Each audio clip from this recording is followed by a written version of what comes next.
Welcome to another episode of the EmpowerLA Podcast, the podcast where we discuss all things neighborhood council with the people who live, work, and play in the city of LA. This is your host, Brett Shears from the Department of Neighborhood Empowerment. Thank you all so much for your patience as we took a brief hiatus for the holidays. We are back and ready to bring you plenty of great episodes for the upcoming year. Our guest for this episode is Ken Draper, a founding board member from the Mid-City West Community Council and editor-publisher for LA's most notorious watchdog, CityWatch. Ken has been one of the most active and prominent voices in the neighborhood council community since its inception. In our conversation, Ken talks about the origins of the neighborhood council system. The public has become cynical. They don't believe that the people at City Hall listen to them. How neighborhood councils have evolved since their early days. I feel the same way about the neighborhood council concept. The concept is special. We just haven't figured out yet how to make it work. And what he thinks they can and deserve to be. I want a voice so loud that City Hall has to listen to you. I hope you enjoy. Welcome to the EmpowerLA Podcast. Thanks so much for joining us. I want to start by asking you, what is your name and title? Ken Draper. I'm the editor-publisher of CityWatch. Thanks so much for doing this, Ken. I appreciate you. We're actually recording from your home. This is the first time we've recorded really on site, so we appreciate you welcoming us in your home and letting us do this. So, I appreciate it. Yeah. Before we jump into neighborhood council stuff, tell us a little bit about who you are, where you're from, where you grew up, and how you got to this point in your career. I'm from the Midwest. Was born in Illinois about 1,000 years ago, and spent and left the absolute minute that I could get out. Was it that bad? I started college at Illinois State University, but knew early on that I wanted to be in broadcasting. I had a close friend who was in broadcasting, and so at 16 I was hanging around radio stations, and figured out that I could do better going to work than staying in college. Mm-hmm. And so that's I dropped out of college in the first year, and I have been doing what I'm doing in one form or another for all of these years, and that's a lot of years. I spent about 40 years in broadcasting. I was the executive editor of KFWB All News Radio. Give us 22 minutes, we'll give you the world, that's mine. And was vice president of programming for Westinghouse, which became Westinghouse CBS, and programmed rockers. If you Google Ken Draper and radio, you'll find all of that history there. I also have spent time with print publications, editing Eye on the Arts and things of that nature. At the moment, I'm doing CityWatch at 16 years old. CityWatch started as a result of neighborhood councils. In the early going, there was a group of neighborhood council people who were trying to figure out how they could have a voice, a single voice. We had all of these folks representing individual communities, but they shared certain views that were citywide. For example, whether taxes are raised or not is a citywide issue. It's not just a community issue. Right. Whether the streets are fixed and so on, citywide issue. Mm-hmm. So they were looking for a way, and I suggested to them that they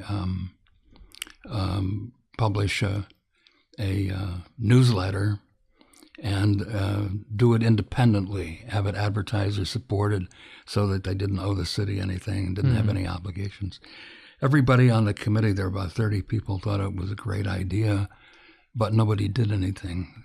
And I'm not patient with that, with people who talk but don't act. And so a friend of mine, Mark Siegel, who was doing a thing called Charter Watch before the charter and before the creation of neighborhood councils, and I started CityWatch on our own. I said, we'll do it then. And from Charter Watch, we went to CityWatch, and that was the beginning. And our first distribution was to 255 people. In what form did it take? Was it a physical newsletter? It was a physical newsletter, and there was no internet at the time. Mm-hmm. We now are at 123,000 subscribers and 4.5 million clicks a week. Wow! So we've grown over 16 years, and we've grown beyond just to being a voice for neighborhood councils. Mm-hmm. The real goal for CityWatch with neighborhood councils is to provide some credibility for councils. We don't separate neighborhood council news and views from other news as though it's less important. Mm-hmm. If you're writing about neighborhood councils, it gets the same positioning in what we publish as everything else. Yeah, it's Donald Trump. And so it's, as Donald Trump. So it's about what, the lead is, what is it that I have at the moment that's going to interest the reader, and not, let's see, what do we have, and then what do we do with neighborhood councils? So we have always published neighborhood council content and neighborhood council views and news with the same credibility and importance as others.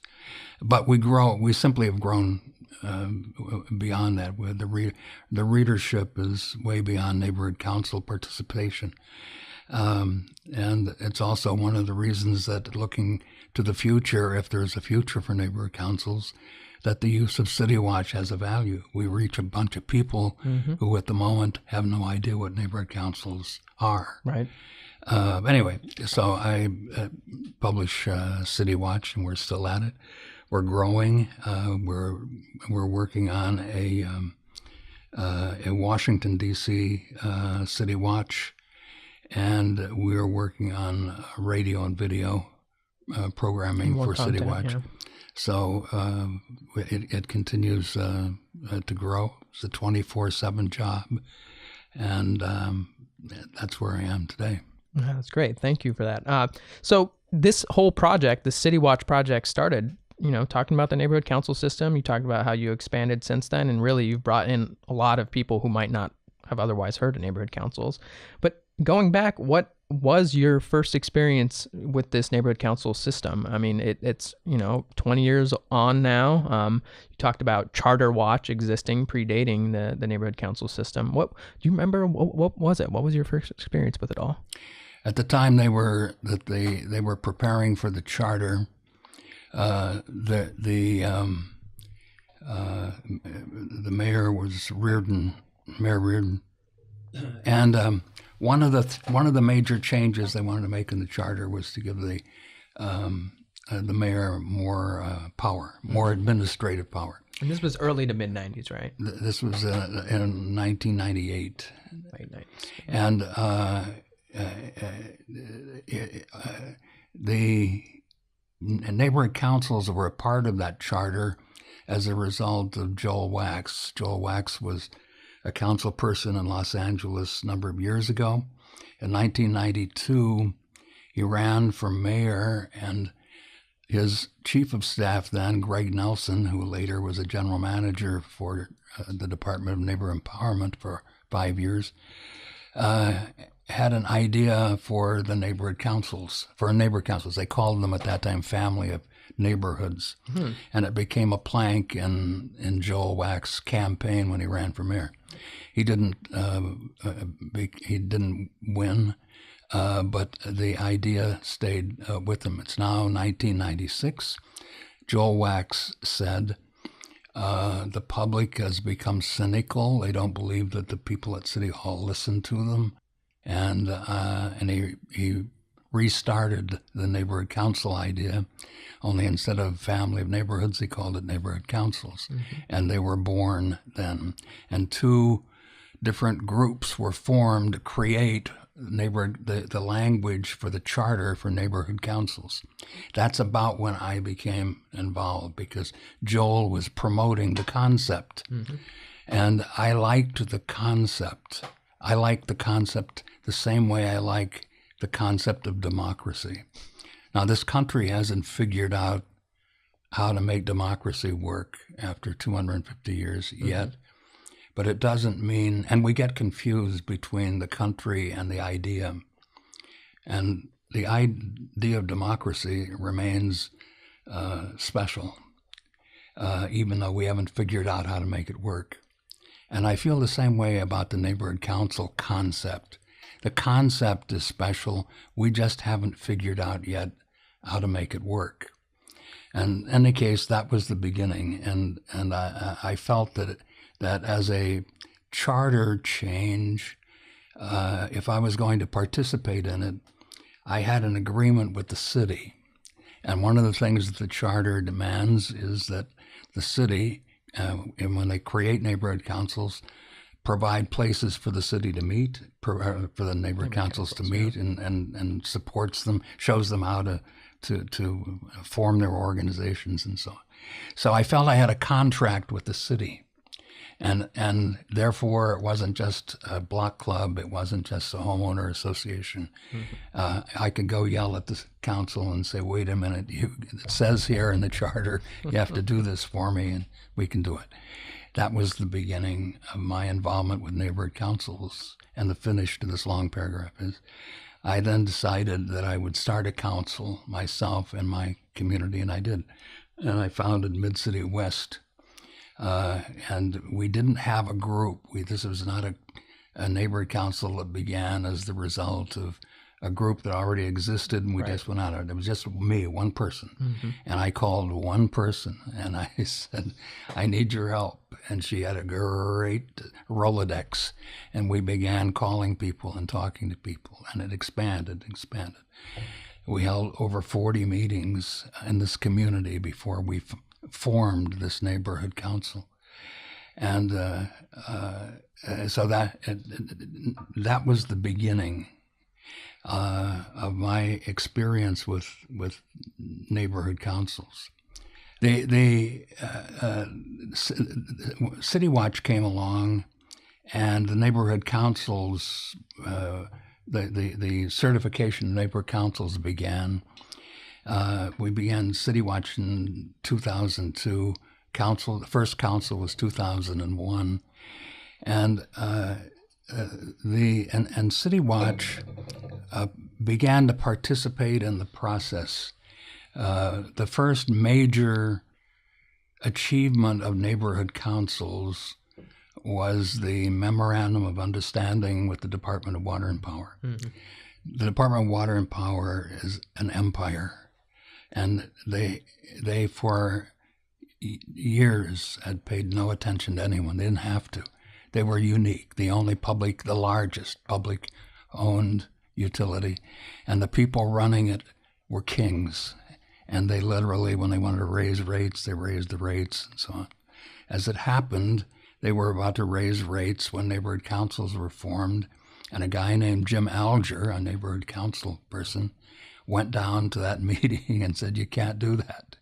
It says in the charter that you have to tell neighborhood councils what you're doing, and they get to offer in time for them to offer their viewpoint. Mm-hmm. And that was the beginning. We got the department, a couple of people from the department, Jerry Gayway, who was the running the water side of the department. We met in a crummy little room over in the farmer's market and signed a letter of intent. We then spent 9 months putting together this MOU, and the neighborhood councils had forced this huge department to come to terms and negotiate with them over this Memorandum of Understanding. The first major achievement for neighborhood councils, and it offered credibility that there was power when neighborhood council voices got together. Mm-hmm. They came by the dozens, and Jim would go to the meetings and say, if you if you don't meet with us, I'll have 200 people picketing in front of your place. That was the neighborhood council concept and idea then. What it is now is another subject, but CityWatch mediated that negotiation, and along the way participated in changes. We got the mayor to agree, CityWatch, to allow neighborhood councils to sit in on the committees that interviewed incoming general managers, for example. Mm-hmm. Unheard of that, right. That the people actually had a place there, and so on. So CityWatch participated and grew as the neighborhood councils did, but made a contribution. When you say CityWatch, what role did they have in that process? What role did CityWatch, Well, we actually wrote the first of all, we were the voice, we were the place that if no one else would cover, I mean, the Times certainly wasn't going to cover the MOU, mm-hmm. the fact that we had a letter of intent with the MOU, with the Department of Water and Power, and so CityWatch offered a voice that was being reached by a quality group. It was being reached by council members and people in City Hall, mm-hmm. and by the people that we were negotiating with. So we helped mediate the process. We got the groups together and let them do the arguing and the fighting to get it accomplished. Well, I think that's certainly an example of a great success. And you talked about it might have been in some ways the zenith, because you talked about and you alluded to some of the changes that have happened in the system. That success in context, is there anything that you see as a particular setback, either while your experience of serving neighborhood council or just things that you've witnessed since then? I'm not sure that I can answer that in briefly, but in general, it's just the disappointment in what neighborhood councils have become. Most of the people at the moment in neighborhood councils don't have any idea why the neighborhood councils were created. Mm-hmm. They have not read Article 9. It's really short and simple, but it's why they're there. They wouldn't be there without it. And they should at least take a look and understand what the charter, the fact that they're there because of the charter is incredibly important. Mm-hmm. Again, it's not a block club that you and I start. You and I can go start a club if we want. Right. But we can't make any demands on the city. Mm-hmm. But with the charter, there are demands on the city. It demands that the city support neighborhood councils. And it gives certain responsibilities to neighborhood councils. And again, as I said earlier, because of the charter and because it was in the charter, participating in the neighborhood council gave me some power that you don't have otherwise. Right. So as I look at neighborhood councils today, a great majority of the people who are in those councils really believe that their major assignment is the distribution of the funding that they receive. Mm-hmm. And if you tell me what the 4 things are that the charter asks of neighborhood councils, I promise you there are very, very few people currently in neighborhood councils who can tell you. Maybe the president of a bank or someone can, but, and yet every year they meet. In the beginning, when neighborhood councils, every election, all of the incoming people sat for indoctrination. They sat and heard this same story that you and I are sharing right now all over again, why they were created and what they were doing there, and so on. That doesn't happen. They don't know why they're there. Most of them actually believe they're there as a representative, and yet this is a participatory democracy, neighborhood councils. And so they don't know why they're there, and many of them have come out of homeowner associations and expect the neighborhood council to perform in the kind of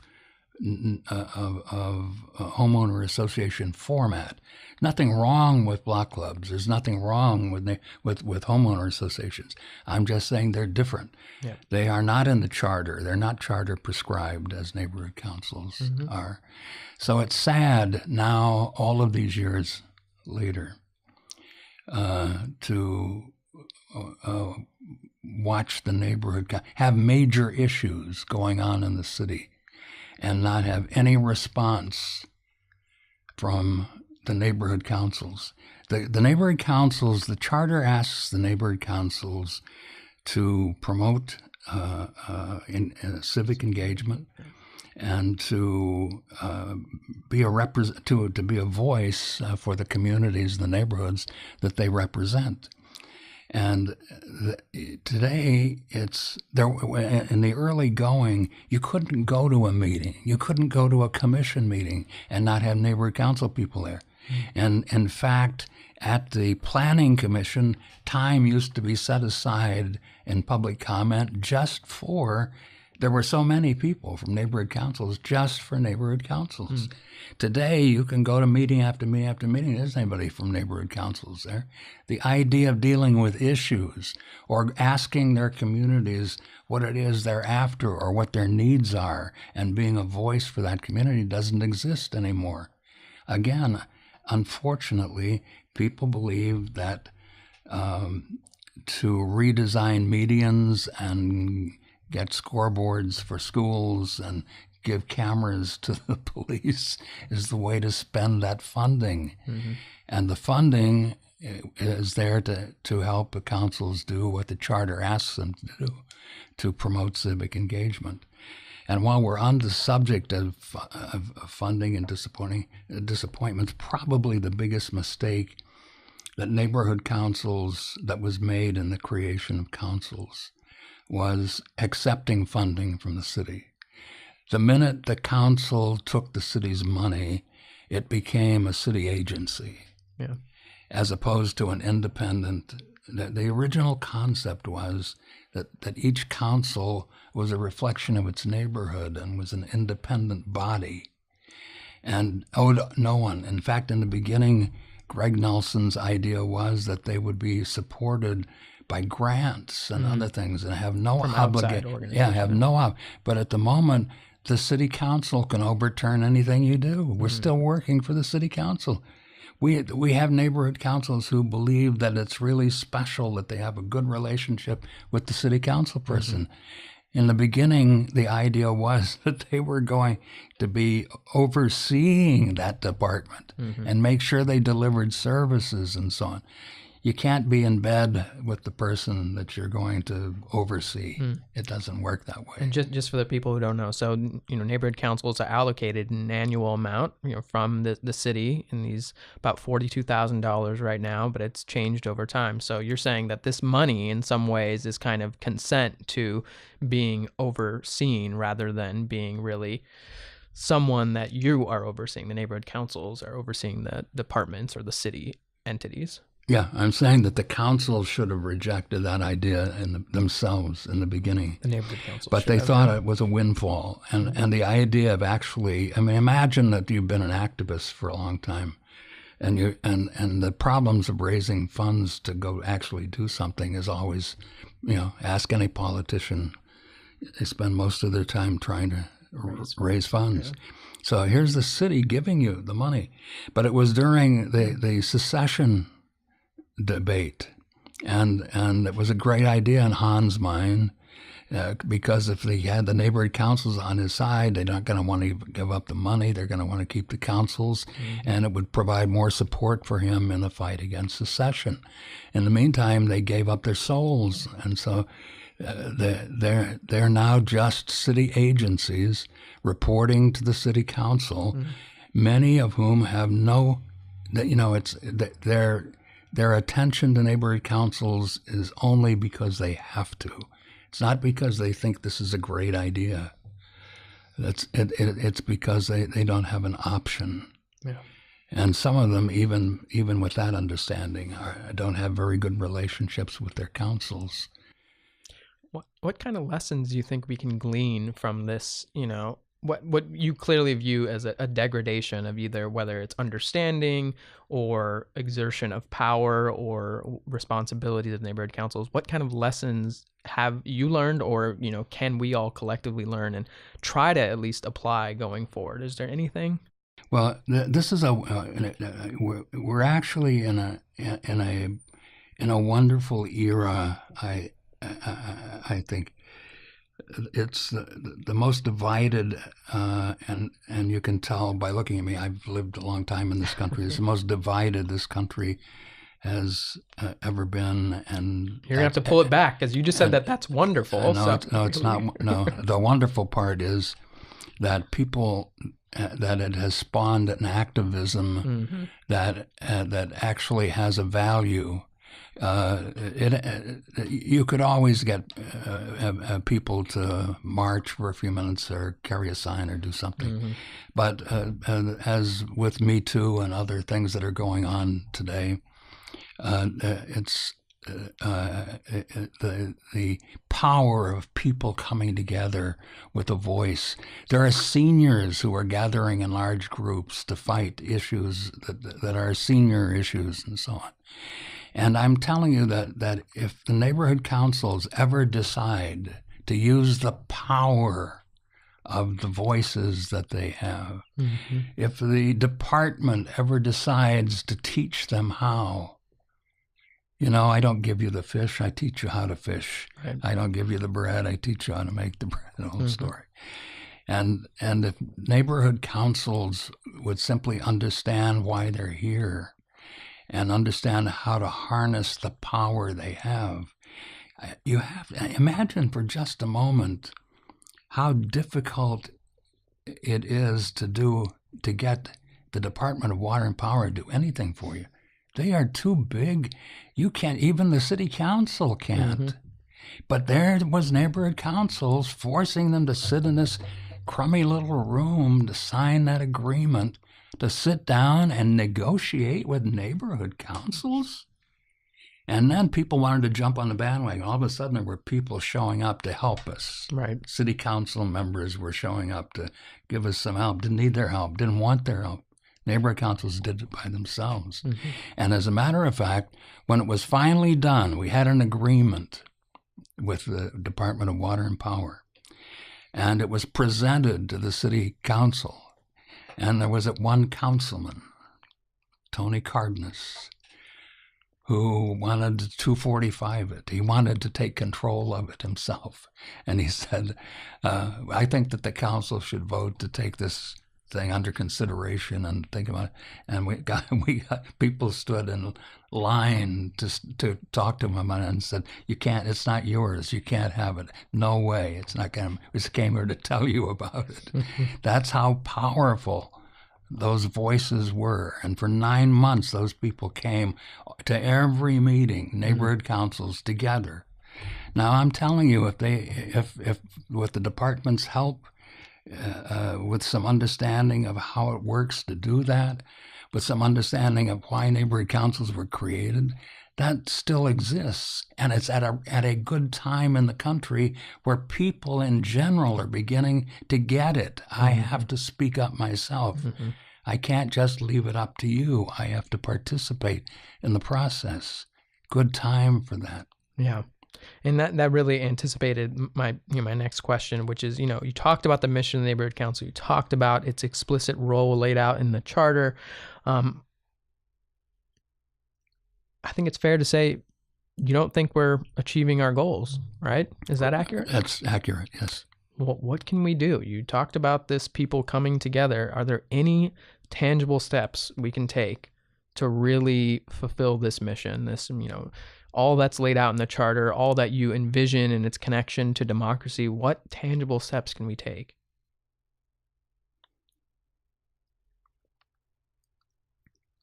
Geez, I wish I had a positive thing to say. We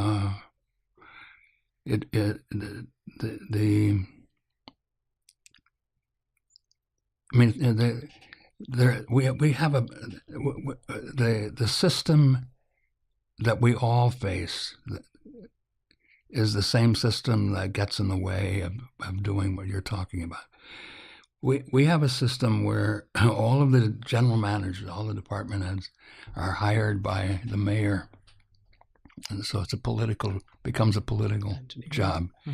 Not nominated, not hired by the neighborhood councils. They're not picking their own leadership and so on.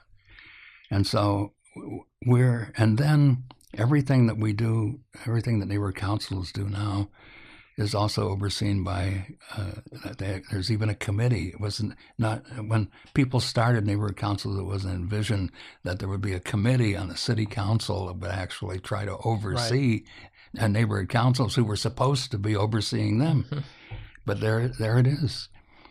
But if it were possible to free the leadership of Dunn in somewhere, the responsibility for making neighborhood councils work is Dunn's. The charter said, create this body that will create these neighborhood councils and support them and make them work. That's what it's. The sole thing is to work for the council. The council does not work for the city. Right. And so if that department had the ability, had enough people, had the support to do it, but the very people that ought to be doing that are hired by the politicians that are the problem. And so you sit back and say, how's that? There's nothing about that that's logical, and there's nothing about that that's hopeful. That isn't going to change any more than the city council itself represents too many people.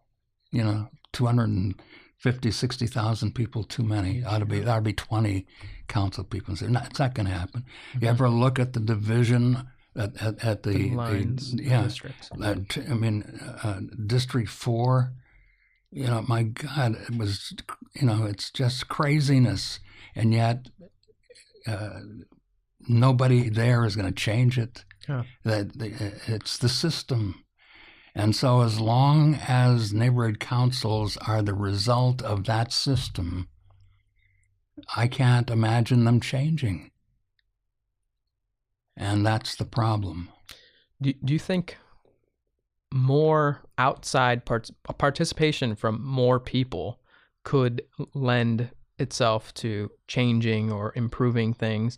And I preface that with a larger question about what's one thing about the neighborhood council system that people who may not know about it, that you'd want them to understand better? Because you've talked about the understanding of the charter for the current neighborhood council board members, but maybe just people in general. What should they understand better about the neighborhood council, and might that understanding bring in more people?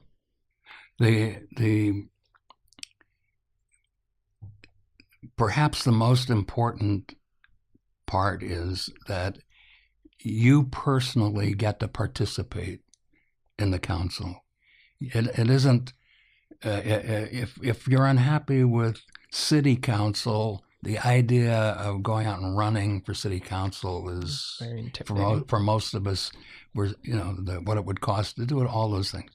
Yeah. But with neighborhood councils, you actually can go run for office. You can go serve on committees. Mm-hmm. You can go participate. Right.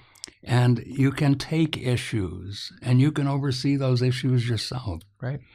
And so it's the concept itself is the reason to participate. It's a wonderful concept. Mm-hmm. The sad part is I'm not hopeful that that's possible. But what is happening is more. It doesn't mean we don't have activists, because that's what CityWatch is about. Mm-hmm. It's full of influencers. Those are people who read CityWatch. Right. And I'm telling you, they don't care about it anymore. Mm. They'll go to court instead. They find other ways. More lawsuits filed against the city than ever before. Think of the money we spend defending ourselves from, and it's, if you want to get it done, easier to go to court than that you go to a neighborhood council. Are we serious? Right. Who do they go to then? They go to the people who can throw them out if they want to. They go to the people who can tell them what to change their bylaws. Right. Or that they're not going to get that their funding. They can take their funding away from them. All those things. Right.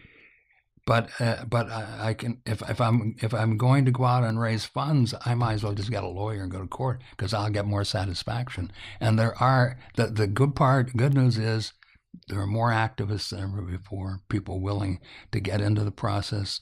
The bad news is that neighborhood councils, as long as they're controlled by city council, aren't going to be much more than they are at the moment.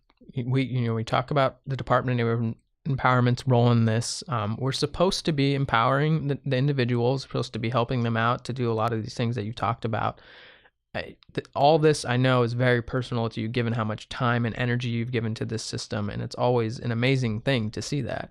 But what does this concept of empowerment mean to you? How should it play out? Definitional and actionable. What is empowerment? It means what Joel Wax said it meant in the beginning, when he said that people have become cynical and apathetic, and they don't believe anyone is listening.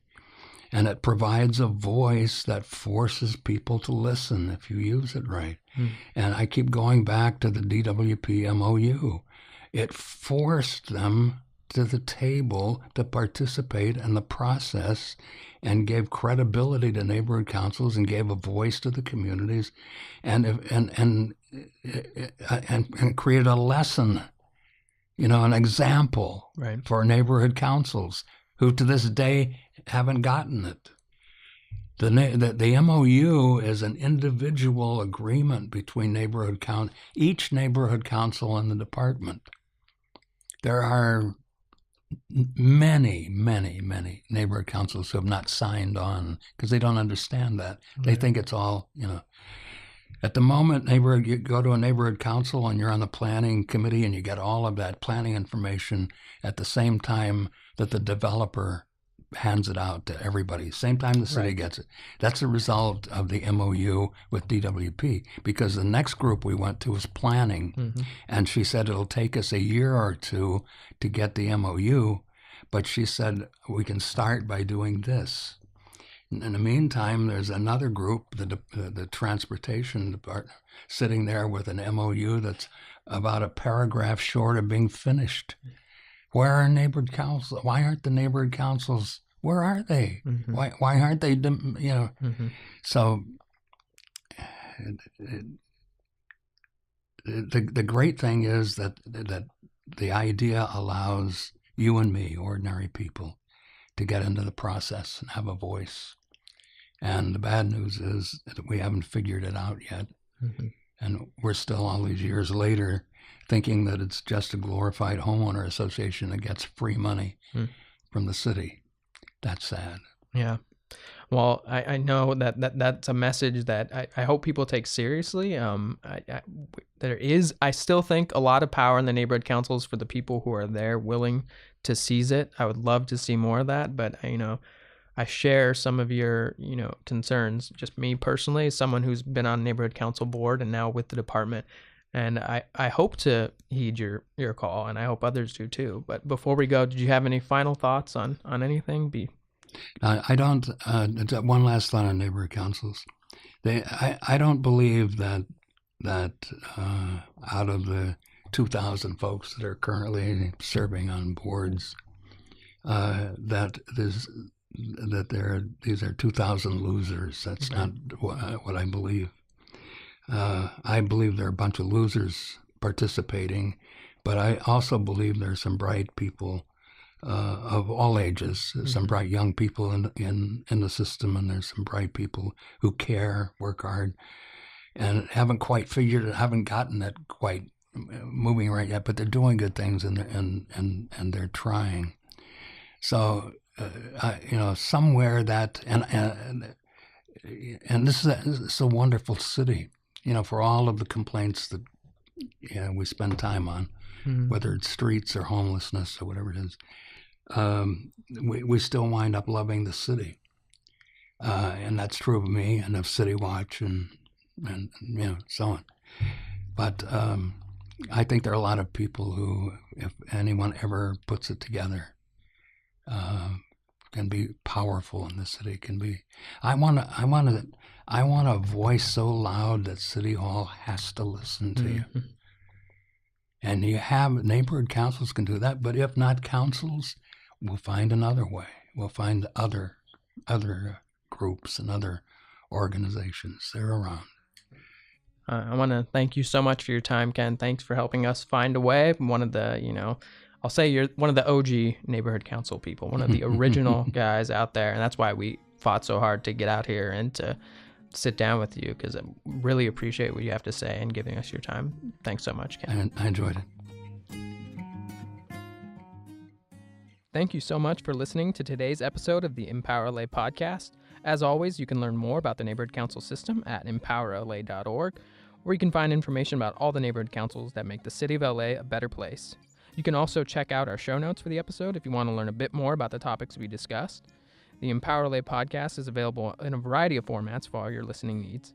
If you are so inclined, please leave us a review so we can get the word out about neighborhood councils.